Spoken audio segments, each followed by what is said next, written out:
திரு பாலச்சந்திரன், இன்றைக்கு வெளியுறவுத்துறை செயலாளர் விக்ரம் மிஸ்ரி செய்தியாளர்கள் சந்திப்பில் பேசும்போது இந்தியாவில் பிரிவினையை ஏற்படுத்த பாகிஸ்தான் முயற்சி மேற்கொள்கிறது அப்படிங்கிற ஒரு கருத்தை முன்வைத்திருக்கிறார். அதை எப்படி புரிஞ்சுக்கணும்?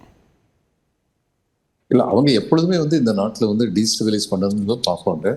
அதனால அதுக்கு என்னென்ன வழி இருக்குன்னு சொல்லி பார்ப்பாங்க. நம்ம அதில் எச்சரிக்கையாக இருக்கோம். உதாரணமாக இந்த நம்முடைய சுற்றுப்பயணிகள் தாக்கப்பட்ட போது, இவ்வளவு கொடூரமாக கொல்லப்பட்ட போது, அந்த தாக்குதலின் போது வந்த டெரரிஸ்டை எதிர்த்து நின்றவர் இவங்க கூட போன ஜம்மு அண்ட் காஷ்மீரை சேர்ந்த ஒருத்தர். அவர் முஸ்லீம் மதத்தை சேர்ந்தவர். அவரும் கொல்லப்பட்டார். ஆனால் நம்ம இது இந்தியர்களுக்கும் பயங்கரவாதிகளுக்கும் எதிரான ஒரு யுத்தம் அப்படிங்கிறது நம்ம தெளிவா இருக்கணும். நம்ம பேசுறதே அப்படித்தான் பேசணும். அது ரொம்ப முக்கியம்.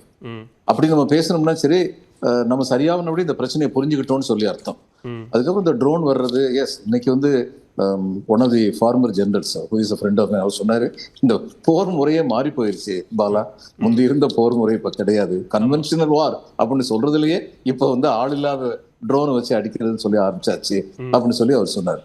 இப்போ எத்தனை ட்ரோன் வந்தது, எங்க வந்தது, எப்படி அடிச்சோம், இது எல்லாமே வழக்கமா ஸ்டாட்டிஸ்டிக்ஸ் கொடுக்கலாம், புள்ளிவிவரம் நம்ம கொடுக்கலாம். எல்லா ட்ரோன்ஸையும் நம்ம அழிச்சிட்டோம்னு சொல்லி இல்லை. டிஃபென்ஸ் மினிஸ்டர் சொன்னதுல மோஸ்ட் ஆஃப் த ட்ரோன்ஸ் நம்ம நியூட்ரலைஸ் பண்ணிட்டோம் அப்படின்னு தான் சொல்லியிருக்காங்க. எஃப் யூ மைட் இவ்வளவு பெரிய நூற்றுக்கணக்கான ட்ரோன் வரும்போது ஒன்று ரெண்டு சில ட்ரோன் நம்மளை ஹிட் பண்ணியிருக்கலாம். போர்ல நமக்கு ஜீரோ டேமேஜ் வரும்னு சொல்லி எங்கேயுமே கிடையாது. சில டேமேஜ் நமக்கு வரலாம். இப்போ முக்கியமானது என்னன்னா, நம்ம ஃபுல் ஃபிளட்ஜ்டு வாருக்கு ரெடி ஆயிட்டோம். நம்ம ரெடி ஆயிட்டோம். அவங்க ஆரம்பிச்சு வச்சாங்க, ஆனா நம்ம ரெடி ஆயிட்டோம்னா எவ்வளவு விரைவில் இதை முடிக்க முடியுங்கிறத நமக்கு முக்கியம்.